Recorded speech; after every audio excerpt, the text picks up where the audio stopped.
Hey there, Shangan.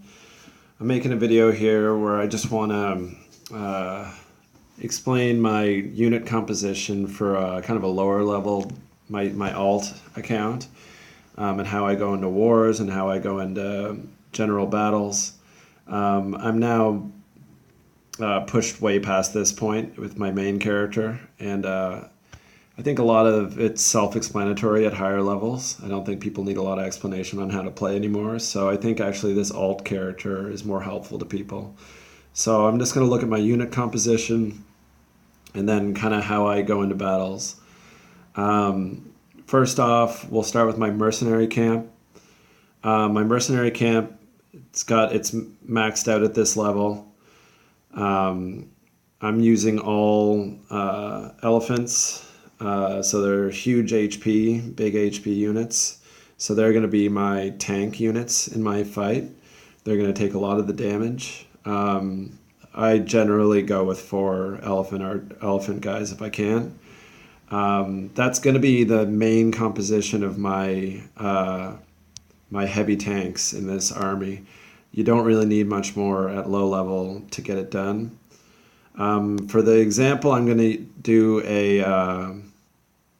just a farming base, I think, the first time, and because I actually don't have the composition I want for the war currently.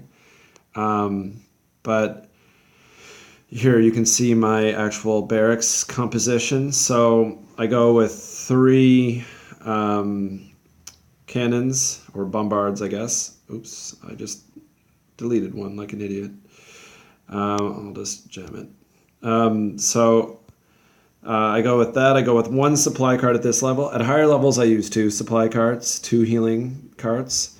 I'm using a lot of pikemen for this army. I use more pikemen in my farming armies because I find that they're great to just grab loot. I go with 36, but probably more like 50 ranged units in a war. Probably 45 to 50 in a war battle. Just 1 wall breaker. That depends, though. If I think that there's several layers of walls I need to get through, I would take 2 if I need to. It's worth it. It's better than just getting your units all stuck on a wall. And then my clan castle, I can check. You can see here I'm using my tactics are 5 sabotage. I'm Korean, so I've got 5 sabotage at an early level, which is really helpful. And I also, of course, have my hero. I'll take a look at what I got in my alliance gate, and great, there's an artillery. I'll actually save that for the war. Maybe I'll just build for my war battle right now, and then show how I would do a war battle. Let's go look at the war base and see what we've got. I haven't even looked at it yet. So I think we're going straight across in this war. Either way, at my level, we're going to 30-person war this time. Very interesting. So I'm 27. That's me there, attaboy. So I gotta look for my mirror. So we'll go down to the mirror and see what it looks like. I've been recently getting pretty ridiculously easy matches, so I might not even need to change my unit comp, and I don't need to change my unit comp. This is a real joke of a base, so I can just keep my unit comp the way it is right now. I gotta look for an entry point. I want to get to that town center quick and smoothly. So, and I also want to, what I really focus on now is a good entry point where I can get all my units out without taking any damage, and then start to plan my attack. And I really like this north. It's just super easy. I can send a bunch of pikemen in over here and they'll crush all these buildings, and then I can come in directly from the north and sabotage a lot up there. So I think that's what I'm going to do. It's a pretty easy base to get to the town center. The other option would be over here, which is not bad either. I could come through the bottom here, through the castle, sabotage right about here, get the catapult in the town center, sabotage right about here. So there's 3 sabotages used, but that whole side would be cleared. You know what, though? I think I like the idea of just going in through the north here and crushing all these buildings real nice and early. So let's do it. I'll show how I actually go into battle with this unit composition. I'm going to keep the pikemen. Normally I would go less pikemen, but I don't think it'll be a big difference in this battle. So I've got my 5 sabotages. I've got my special Coliseum bonus there. I've got great Alliance troops. No tanks. I'm not bringing any tanks. I'm just using the mercenary tanks, but that should be fine. I'm not too worried about that. Okay, so here we go. Let's see how it goes. This is a live war attack. Now, like I said, my first goal here is going to be get all my ranged units out on the battlefield. Get them all out there shooting away as quick as possible. So I'm going through the north up here, 3-finger drop, dropping three groups at a time, dropping my bombards, dropping my clan castle, dropping my hero. Now getting all these pikemen over here, clearing these buildings. Not all, I'm going to leave some. They're really useful, actually. And I'll also drop my my tanks. So now it's time to start sabotaging. And get my wall breaker in there.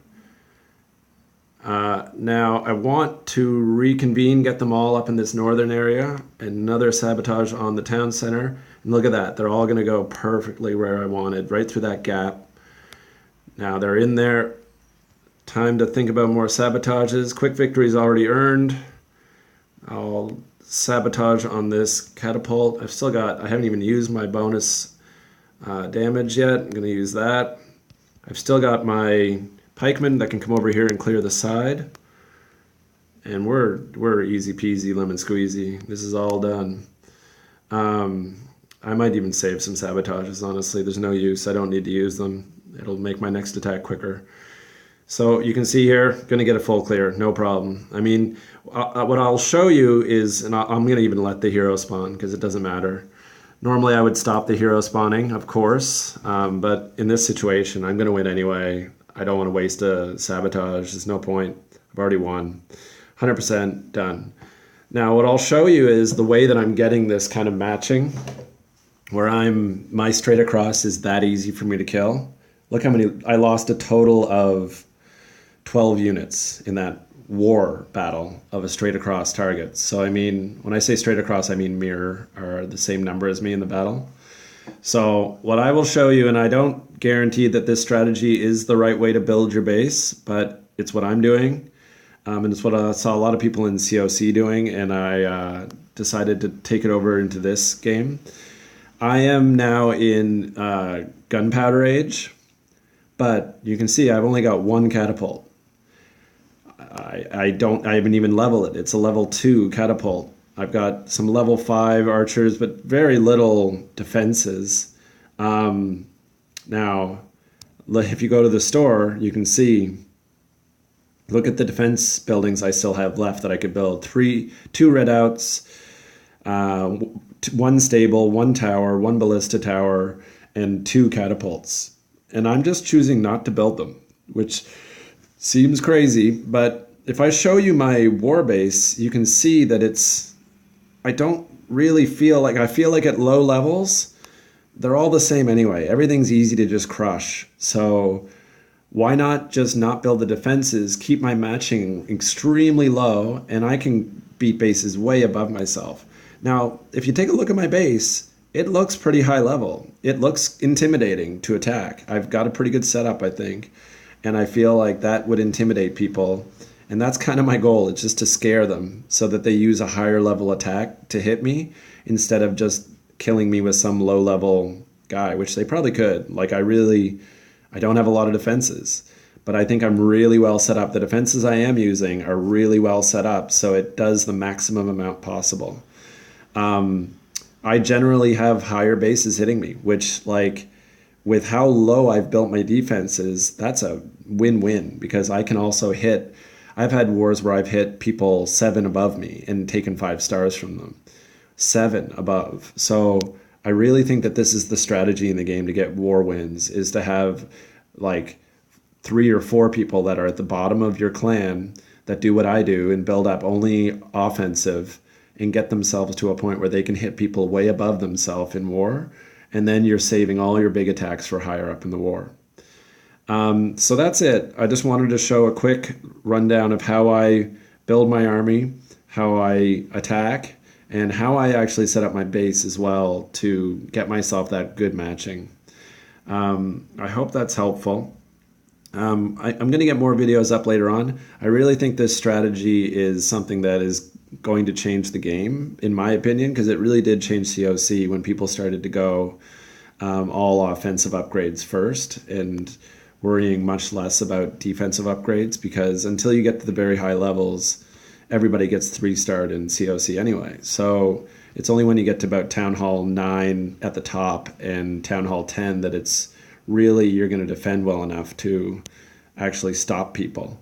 So I'm interested what you guys think. If you guys don't agree with that strat, that's fine. I'd love to hear about it. I'm not 100% convinced myself, but I've seen it work so well in COC that I don't want to be behind the curve this time. I want to be ahead of the curve, and I want to be one of the people doing it so that I get the benefits of it. I want to be the one that gets the easy war attacks every time and helps out my clan the most possible, because our clan's doing really well, and I want it to keep rolling.